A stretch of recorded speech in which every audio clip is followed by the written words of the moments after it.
Check.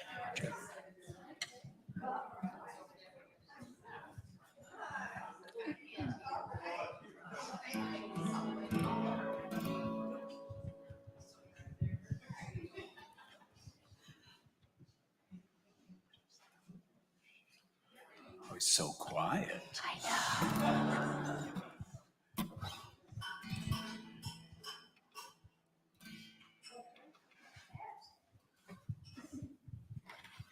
Good morning, Unity. How is everyone? Please stand with Anna and I. We're going to start out with Affirmation Rock. Here we go.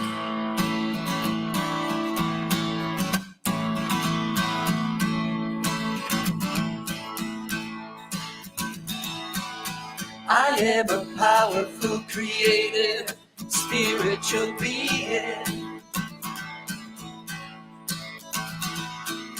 I am a powerful, creative, spiritual being. Can create anything I want this life. The universe is on my side and I am loved. I am loved.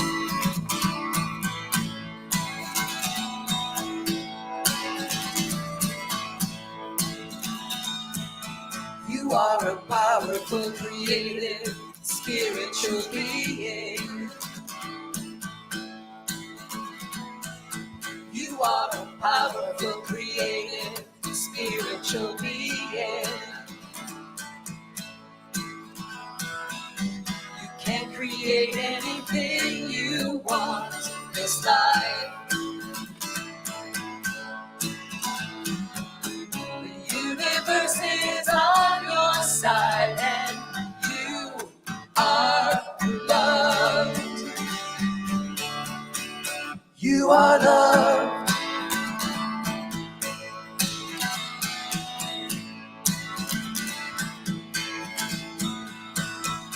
We are a powerful, creative, spiritual beings. We are a powerful, creative, spiritual beings. We can create anything we want this life. The universe is on our side and we are loved. We are loved. We are loved. We are loved. We are loved.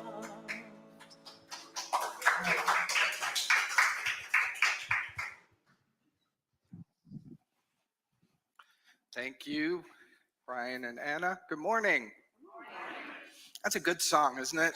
It's got that nice good morning energy to it. Welcome. I am Mark, happy to be here in service to you. Those streaming in, welcome to Unity on the Lakeshore. We're grateful that you're here with us. We like to begin our time together with an opening prayer. So if it's comfortable for you to close your eyes and take a deep breath with me. And we allow our attention to rise up, lift our energy up to the highest thought, which is God is. And whatever we attach to that becomes our reality because it becomes our focus. God is love. God is grace. God is power, pure. God is a creative force. God's nature is good with no opposite. And we know here that God is life with no death, an eternal, ever-expanding life. And as we know this about God, we affirm this for ourselves, that we are created in this image and in this likeness. God's goodness, God's beauty, God's power, God's creative force, God's joy.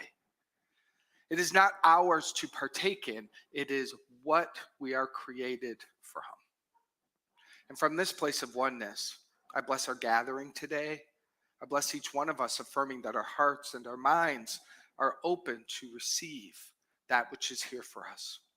We take a moment to empty out of expectations. We take a moment to empty out of judgments and any unforgiveness so that we may receive fully here together today, and that our receiving is a blessing unto the world. Very grateful for this, grateful for the fulfillment of this prayer. I release it now into the action of the law, letting it be, and so it is. Amen. That was a perfect 5-step prayer. Julie.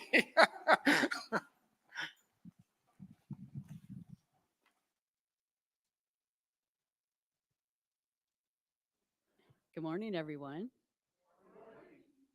As Mark said, I'm Julie Myers, and I'm going to be the host this morning. And thank you to Anna and Brian for our music this morning. I got to be here a little bit early, so I got to enjoy it. What a way to get the morning going. So Unity on the Lakeshore is a non-denominational spiritual community anchored in loving acceptance. If you're here with us for the first time, just know that whoever you are and wherever you are on life's journey, you are most welcome here. At this time, I've asked Luann to light our Christ candle for us.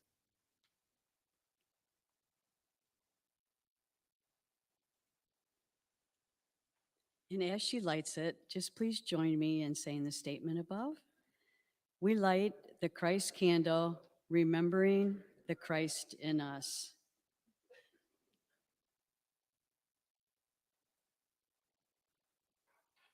Thank you, Luann. And please join me in saying our mission statement. We embrace all people and honor all paths to God. We create a sacred space to raise the awareness and consciousness of the one Spirit in us all.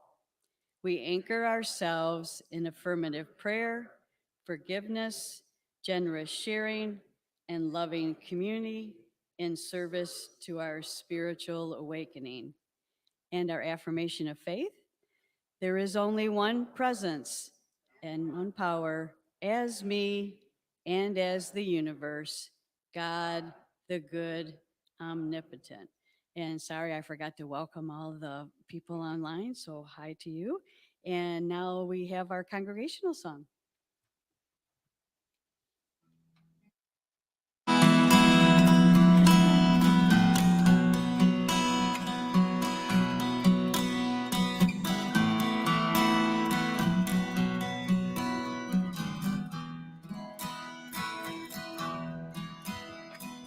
Open the eyes of my heart, Lord.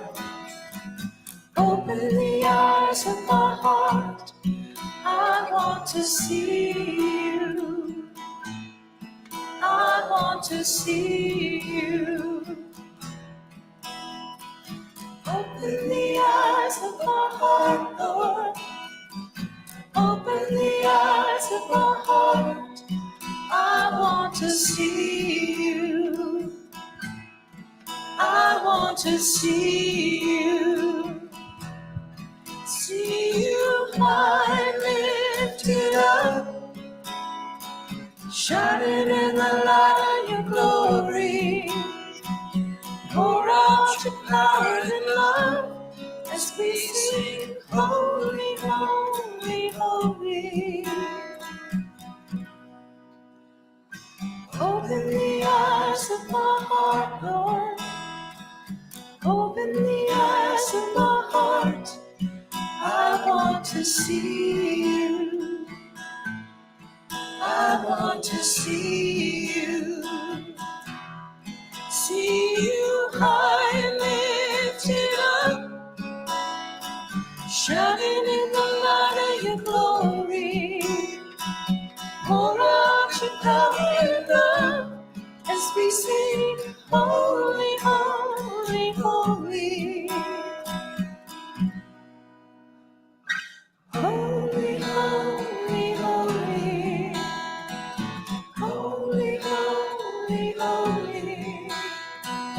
Holy, holy, holy. I want to see you. Holy, holy, holy. Holy, holy, holy. Holy, holy, holy. I want to see you. Holy, holy, holy. Holy, holy, holy. Holy, holy, holy. I want to see you.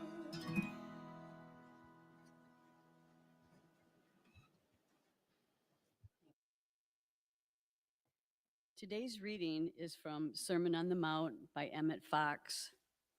As we study the Sermon on the Mount, we shall find every clause in it reiterating the great truth that outside things are but the expression, expressed or pressed out, or outpicturing of our inner thoughts and beliefs, that we have dominion or power over our thoughts to think as we will.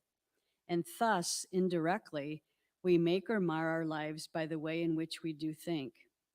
Jesus will constantly tell us in these discourses that we have no direct power over outer things, because these outer things are but consequences, or if you like, resultant pictures of what goes on in the secret place. If it were possible for us to affect externals directly without changing our thought, it would mean that we could think one thing and produce another, and this would be contrary to the law of the universe. Indeed, it is just this very notion which is the basic fallacy that lies at the root of all human trouble, all sickness, all strife, and poverty, and even death itself. The great law of the universe, however, is just this, that what you think in your mind, you will produce in your experience. And now Mark will lead us in meditation. Thank you, Julie. And so let us say our statement together. There is a silence into which the world cannot intrude. There is an ancient peace I carry in my heart and have not lost. There is a sense of holiness in me the thought of fear has never touched. I go there now. And so let us do that. I invite you to join me in closing your eyes, lifting your chin up slightly, opening your hands, and breathing.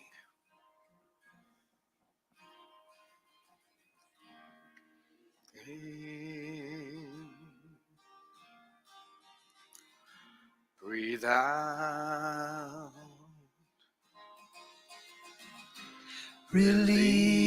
Release. Allow. One more time. Breathe in. Breathe out. Release.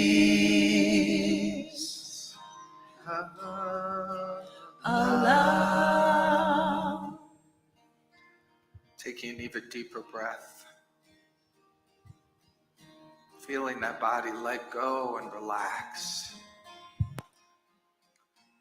Imagine just sitting back in a big, wonderful inner tube that is carrying you easily and gently down a river. That feeling of just lying open with the warm sun, the loving universe around you, with no effort whatsoever, feeling connected to it all. This is how easy life is meant to be. This is how easy life can be when you allow it, when you let go and you allow. And so take this moment to do that, to surrender all resistance, surrender all control, surrender figuring out, surrender tomorrow, and just breathe.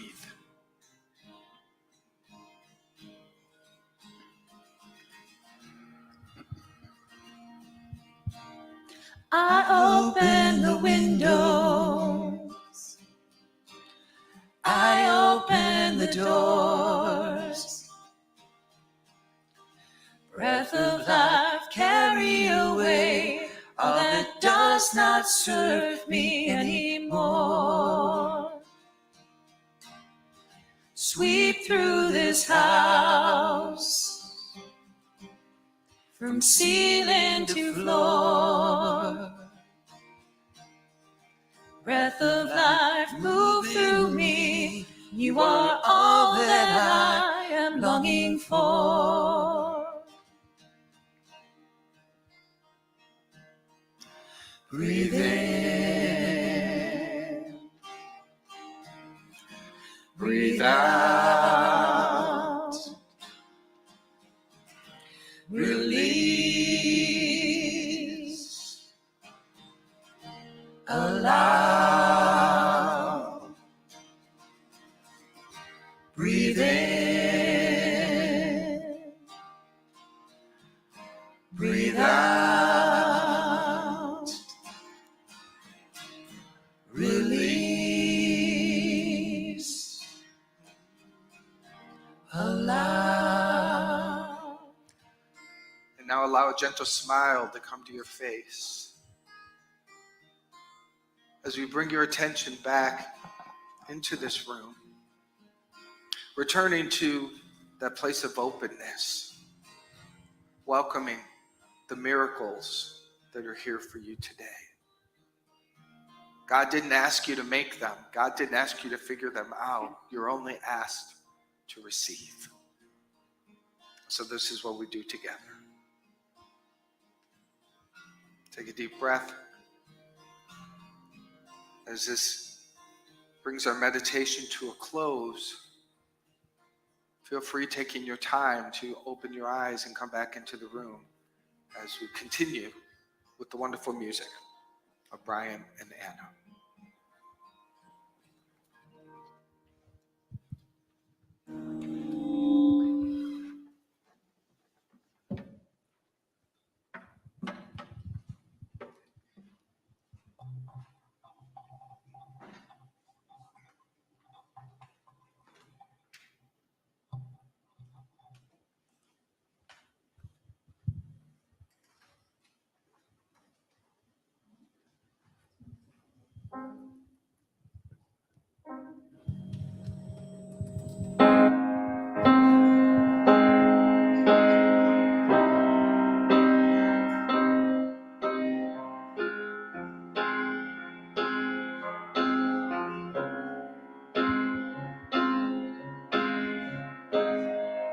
You're the engine that makes all things go, and you're always in disguise, my hero. I see your light in the dark, smile on my face when we all know it's hard. There's no way to ever pay you back. Bless Bless your heart, know I love you for that. Honest and selfless. I don't know if this helps it, but good job. You're doing a good job, good job. Doing a good job, don't get too down. The world needs you now. Know that you matter, matter, matter, yeah. You're doing a good job, good job. Doing a good job, don't get too down. The world needs you now. Know that you matter, matter, matter, yeah. 6 in the morning. Soon as you walk through that door, everyone needs you again. The world's out of order. It's not as sound when you're not around. All day on your feet, hard to keep that energy. I know when it feels like the end of the road, you don't let go. You just press forward. You're the engine that makes all things go. Always in disguise, my hero. I see a light in the dark. Smile on my face, we all know it's hard. There's no way to ever pay you back. Bless your heart, know I love you for that. Honest and selfless. I don't know if this helps it, but good job. You're doing a good job, good job. You're doing a good job, don't get too down. The world needs you now. Know that you matter, matter, matter, yeah. You're doing a good job, good job. You're doing a good job, don't get too down. The world needs you now. Know that you matter, matter, matter. The mothers, the fathers, the teachers that reach us, strangers to friends that show up in the end. From the bottom to the top, the listeners that hear us, this one's for you. You make me feel less. Oh, don't get too down. The world needs you now. Know that you matter, matter, matter, yeah.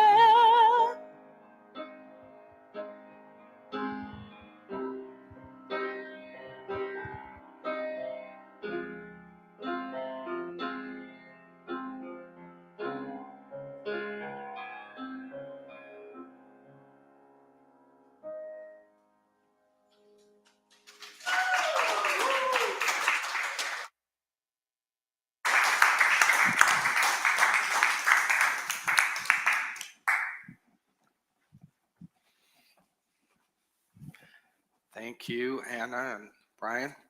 Only took us over a year to find out Brian plays the piano. Next year we might see the saxophone, who knows? No, that was really lovely. I'm gonna move this over. Okay, we are continuing our walk through the Beatitudes, which are found in the New Testament, which are found inside of the Sermon on the Mount.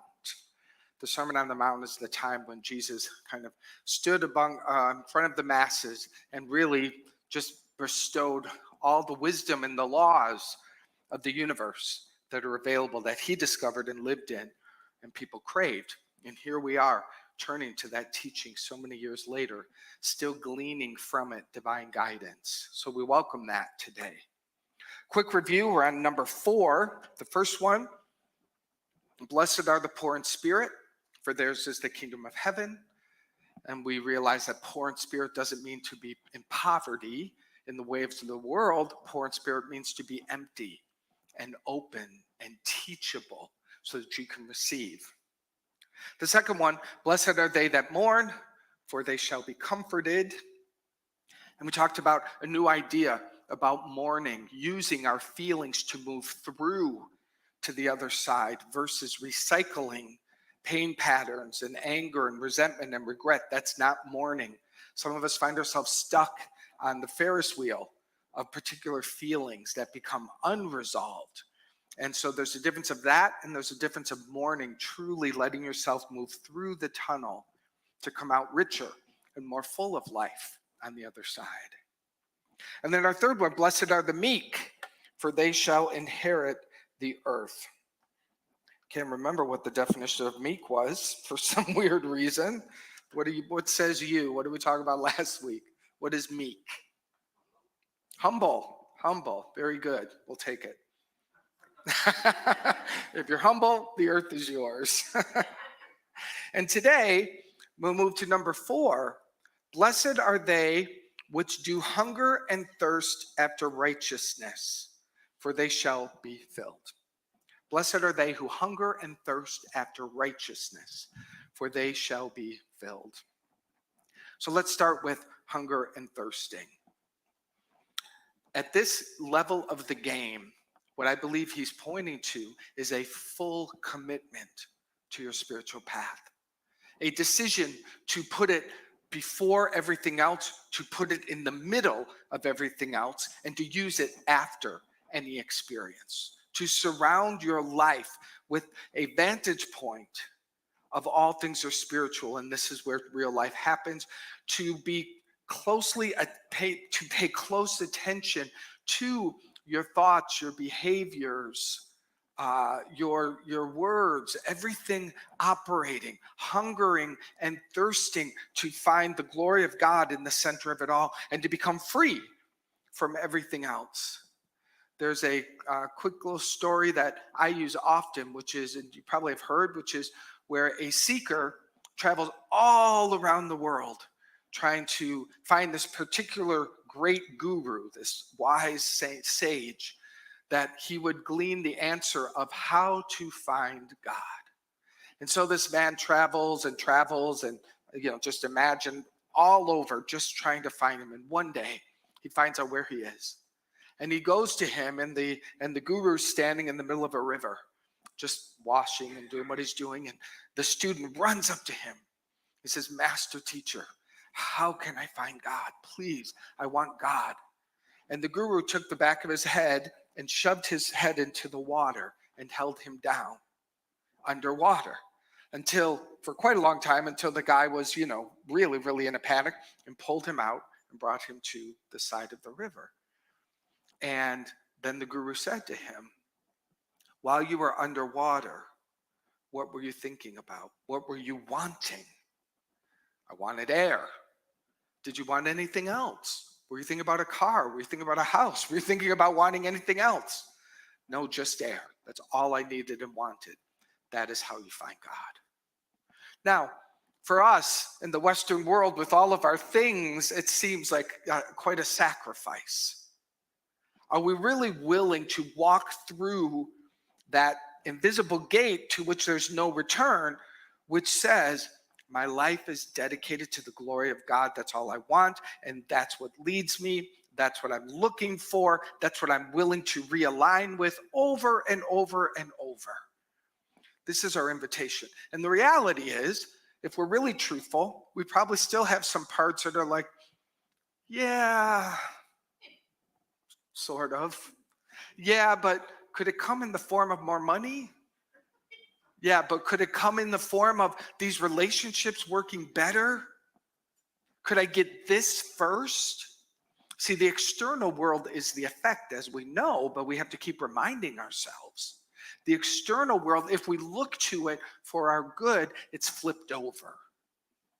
And there's a great gift in putting God before everything, seeking, thirsting, and hungering for the high principles of truth in our life, because that's how they become activated. That's how you learn to live and move and have your being in them. We weren't taught this. We were not taught as children how to live in the higher laws of grace and ease and co-creation. So this is what we're here for. It's fine. God is here. But this is our dedication. So let's do that now. Join me in closing your eyes. And let us make a dedication. God, Holy Spirit, life, whatever name we choose, love itself. We hunger and we thirst for you. And we choose this moment to seek you and to make you our focus, to make you the North Star. And we ask that you keep us guided by it. Keep us entranced by your power, by your love, by the activation of your Spirit within us. Fill me to overflow. So it's all that I want. It's all that I see. It's all that I speak from. It's all that is. Take a breath with me on that. If you say yes to this, say yes. Awesome. All right, so that's a good beginning for our conversation today. Emmett Fox says, righteousness means, in the Bible, not merely right conduct, but right thinking on all subjects in every department. So, as in all of these teachings, we go to the metaphysical. And the metaphysical says righteousness is right thought. The Course of Miracles teaches that we have a split mind. We know this. We have the thought of God, and we have the thought of fear. We have the thought of love. We have the thought of fear. So right thought becomes very simple. We practice choosing the thought of love. We know what that is. We're not ignorant, and it's not that hard. What becomes difficult is to learn how to resist, release, forgive the sometimes very strong gravitational pull to fear. And why is that so seductive? Because we talk about here that that's not even your nature. In God, fear doesn't even exist. So what are we doing? Why are we even bothering with this? Because it is a conditioning of the mind that we have become habitually addicted to. We have come to know ourselves as that.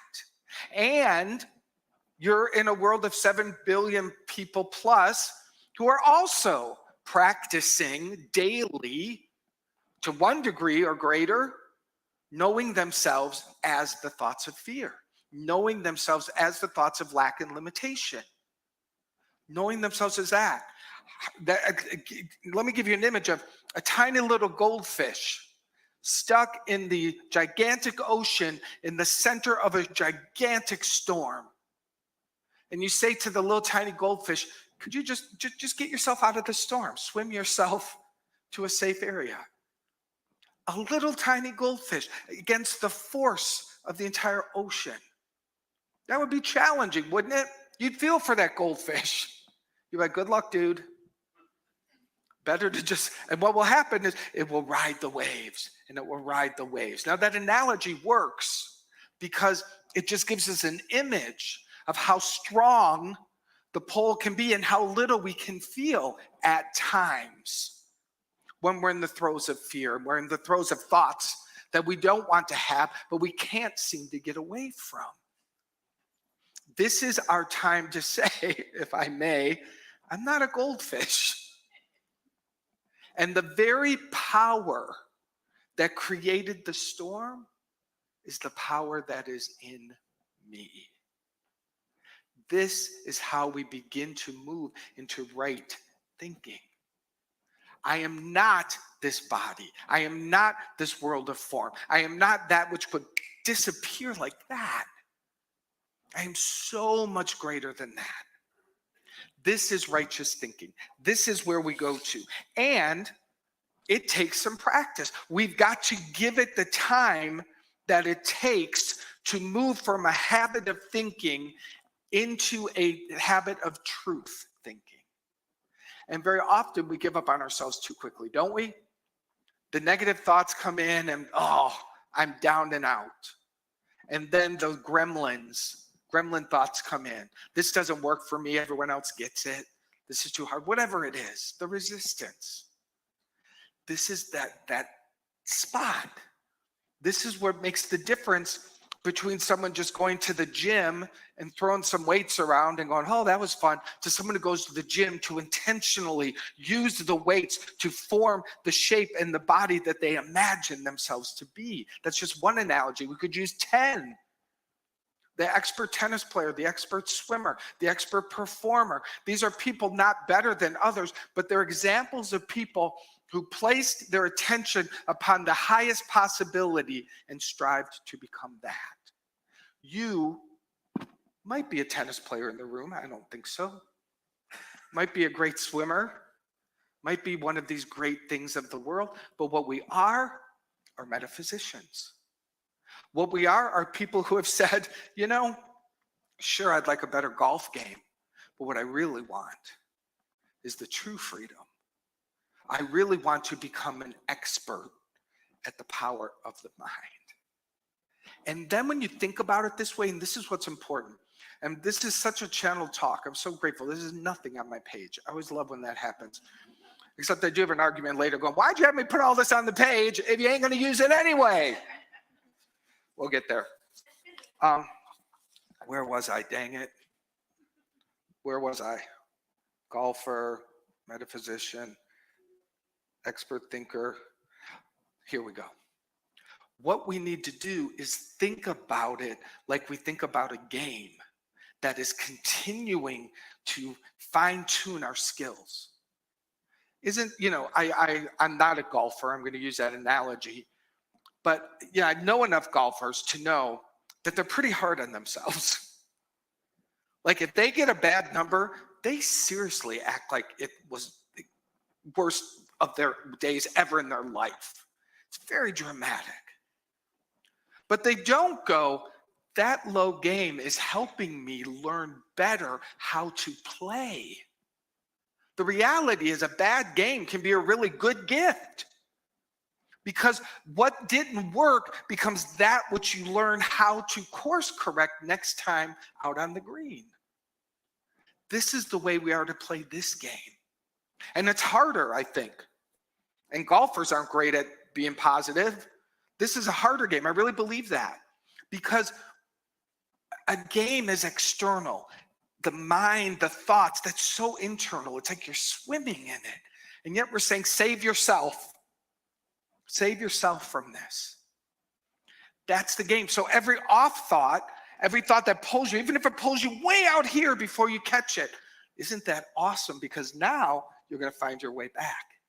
Now you're going to use the principles. You're going to use the thoughts. You're going to practice the higher truths to course correct yourself. So every single time you get off track, it becomes an opportunity, does it not? That's right thinking. That is righteous thinking. And this is what I ask of all of us, that we really be conscious. You're no longer playing the game like, oh, I lost it. Oh, that went bad. What am I thinking? You're playing the game. Ooh, that thought went way off. This is awesome. Now I get to find my way back. I get to use my focus, my attention, my energy, and the higher laws to get better and better and better at this. This is what we do here. And so to hunger and thirst for righteousness has a few steps to it that I came up with. The first one is, in terms of right thinking, is a purification. We always begin and are sustained by purification. What is our purification tool?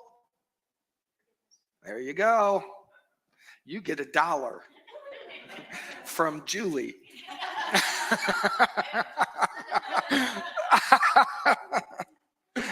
Forgiveness is the number one game, I think, with prayer, forgiveness, but we play them all. But forgiveness is the purification practice that allows the mind over time to become open for right thinking.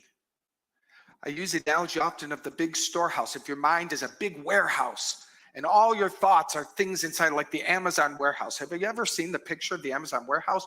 Good God. It is absolutely the most gigantic hangar that you've ever seen, with rows and rows and rows and rows of stuff like you can't imagine. And the shelves are as high as the ceiling. And so people ride through these lanes, these aisles in the Amazon warehouse on some kind of motorized thing with a big arm that reaches up and pulls things off. And they will literally ride through those aisles all day long fulfilling orders. They get in order, they get in their cart, they go, they pick the things off the shelves, and they bring them in to be packaged. The warehouse of Amazon contains the majority of what they sell. Imagine that. So now imagine that warehouse of your mind contains all the thoughts that you thunk. All of the beliefs, all of the ideas are all in there. And if the shelves are full, where is there room to expand and grow in righteous thinking? Forgiveness empties those shelves of that which you no longer need. Forgiveness takes it out, removes it, so it is no longer in your way. And now, eventually, through the practice of forgiveness, you step into your own warehouse of your mind, and it's wide open.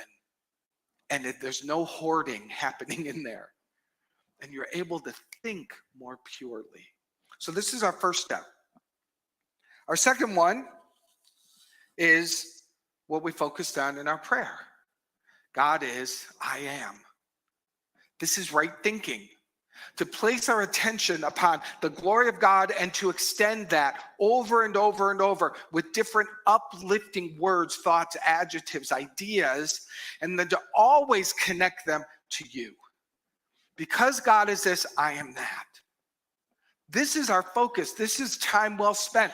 This is a morning meditation. This is a pause in the middle of the day when you bump into an extra bill or you bump into a situation, to return to the truth of spirit, the truth of your being. This will lift you and lift you and lift you. So to begin with forgiveness and then to declare your divinity and your oneness with God, then you move to our third step, which is where you recognize all things are working for my good. Imagine being so anchored in all things working for my good that anything and everything that comes, you're like, well, I can't wait to see what God's going to do with this. I can't wait to see the goodness that comes out of this. To a lot of people in the world, that's Pollyanna. To a lot of people in the world, they'd be like, you're foolish, you're childish. But that's because those people of the world haven't found their own access to the higher law. And it's not nonsense, it's brilliant. It's brilliant to remember over and over and over that life is for me and that all things are working for my good. And when I look at life this way from that right thought, my relationship to it is one of power, is one of surrender when it's called. It's one of allowing, it's one of receiving. It opens the door for you to be able to be in relationship with life in an empowering way, come what may. So we begin with forgiveness. We declare our divinity and our oneness with God. We affirm that this entire universe is friendly and it's operating for me. We affirm a little attachment to that. What's it called, like a sub-idea for a main idea? Give me a great name for that. A sub-idea. The sub-idea that goes along with all things that happen for my good is that no good thing is out of my reach. So there's kind of a paradox there. All things operate for my good. No good thing is out of my reach. All things are possible. That's really what we're saying. To anchor ourselves in the truth, not in the world of form, in the truth of being. All things are possible. Everything can be healed. Everything can be manifested. All that is good and true and holy that I desire is possible. You are possible. That's just good, right thinking. And from there, it takes us to our last one, which requires the biggest focus, as if I haven't already given you some hard jobs there. It is to remember that your brother and your sister, people of this world, people you know, strangers, everyone is your doorway to heaven. That is your way. That is your access point. And so to have right thoughts about the other, to take the time to slow down and catch the judgments, to catch the opinions, to catch the attack thoughts and say, I will not do this. This is not a right thought. This is not a truth. about my brother or my sister. It's not truth about me. It's not truth about God. What is true? What is true is that being is innocent and guiltless and one with God. Put your period there. The world is not interested in your judgment about their addictive behavior or your judgment about how they're operating or not operating. Purify the mind of that. It is you are splatting onto them pain. They're already in pain, by the way. They're already feeling, the addict is already feeling lost. Trust me. They woke up beating themselves up harder than you ever could by 2:00 in the afternoon. They're lost temporarily. How do they find their way? Through you. Through your remembering who you are, you powerful creator. You must accept that your right thoughts of blessing another throughout your day are like atomic. They're phenomenal. You may not see the result. You most likely won't. You may not see it for years or for another lifetime, but it makes it no less true. And it becomes the very thing that makes all the difference. I promise you that. I promise you at that life review, when your time comes to gloriously review your life, I'm talking to myself here, you're not going to go, wow, look at the cool cars I had. I'm going to go, oh my gosh, that one thought, look how it rippled. Look how that one kind thought about someone, when I just got lucky and got a really nice thought flowing through my brain, and it reached itself all the way over to China. Look how it extended out into the universe. You're going to be able to see and experience the nature of your positivity and the impact that it has. And so let's not wait for the review. Let's choose today to hunger and thirst for the good, the true, the holy, that which is right. Not righteous being better than, righteous simply being right alignment so that you can be who you're here to be. Yes? All right, let's take a breath and a prayer on that one. Whew. Breathe in. Just let all of this information come into you. And let's just go through these on an internal experience. Within yourself, say, I am willing to let forgiveness lead me and purify me.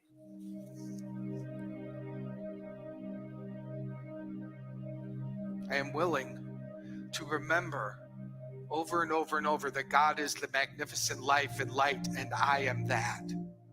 That all the goodness and the glory that God is, I am formed and fashioned out of. That is a right thought. And I place my attention upon this. I place my attention upon the truth of life, that it is always working in my favor. And even when it appears to be against me, oh, those are the times where the greatest gifts are found. A right thought, life is for me. A right thought, there's nothing that I can't do. I stand in the center of infinite power. I'm formed and created out of this infinite creative power. There's nothing I can't do. There's no mountain that won't move.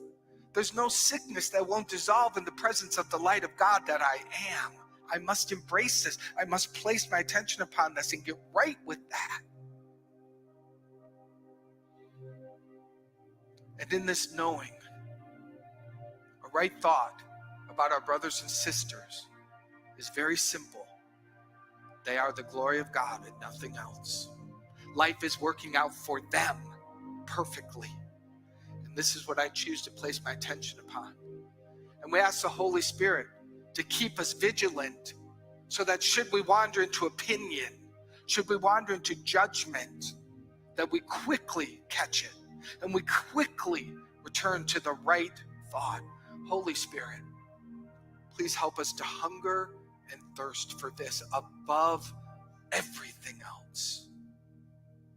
And from there, we know that you will use us well, and that we will be glorified in the name of God, that we will be humbled, and that we shall know a joy That is phenomenal. This is what I say yes to. I am so grateful. I release this prayer. We let it be, and so it is. Amen.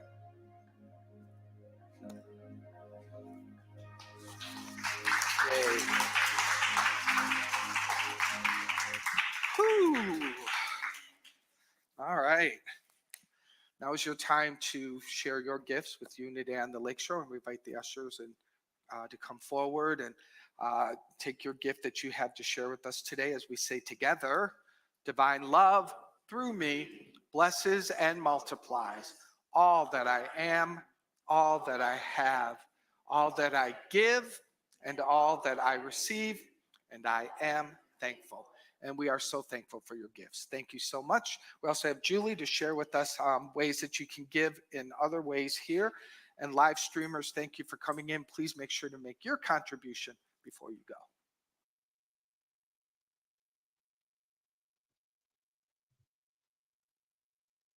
We have an option to give through text.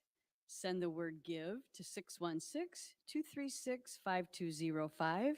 If it's your first time giving this way, you'll receive a link with the instructions. If you've given before through text, then you can simply text a dollar amount to this number. You can also give online through our website at unityonthelakeshore.org/donations. For those watching online, the link is in the chat. You can also mail a check to Unity on the Lakeshore, P.O. Box 848, Douglas, Michigan, 49406. And we'll now have another song by Brian and Anna.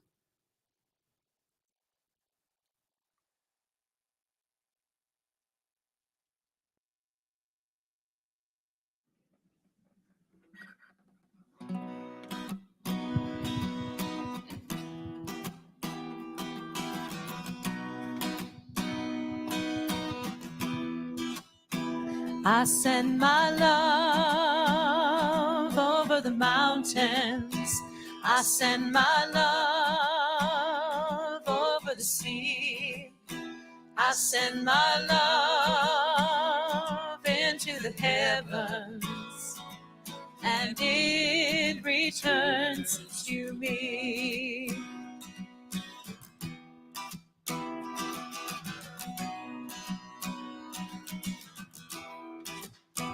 I send my joy over the mountains. I send my joy over the sea. I send my joy into the heavens, and it returns to me.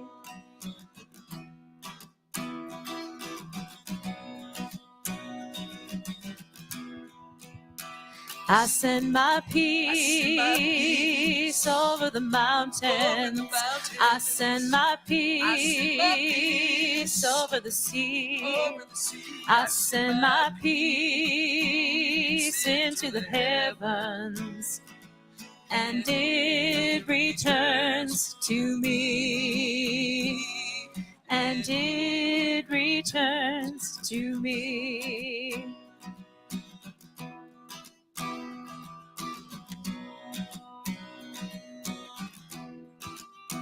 I send my love over the mountains. I send my love over the sea. I send my love into the heavens, and it returns to me.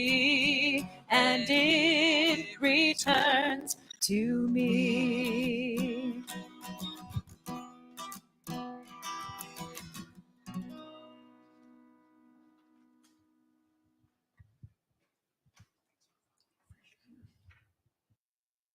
I just have to say, how fortunate are we to have Mark in his message? I mean, was that not awesome? Wow. And I hope that just flows out into the universe because, boy, everybody needs to hear that, including me. If you're in need of support, there are a few ways to receive that. First, you can email us on unitylakeshore@gmail.com. You can also phone the office at 269-857-8226. And there's also Unity Silent Prayer Line that's 24/7 at 816-969-2000. Please join us on Wednesday evening as Reverend Mark leads a meditation and book study on A Course in Miracles. It begins with an overview and introduction to the course from 5:30 to 5:45, and then the book study until 6:45. We need volunteers. This Thursday, July 20th, we will be participating in the Douglas Social hosted by the Historical Society, which is also where the event will be. We'll be serving Roger's gourmet burgers without Roger there. So send a blessing to those of us that might be flipping some burgers. So if you're aware, or if you're available, please drop by between 4:30 and 8:30 and help us out. And please see Sandy after service if you're interested in helping. This Friday, July 21st, we'll be having our very popular Euchre night. So join us for a ton of fun. And if you'd like to bring something to share to eat, that would be wonderful too. If you haven't liked our Facebook page, please do so. This way you can learn about all the things that are happening here at Unity. You can find us at facebook.com/Unity Lakeshore. And are there any guests here for the first time? I think everybody, welcome back, everybody. And any announcements from the community at all? Okay. If you'd like to make a suggestion or have any suggestions or questions, we have a box over here that you're more than welcome to put it in. And now's the time for our closing song, Let There Be Peace on Earth. Please feel free to stand or remain seated.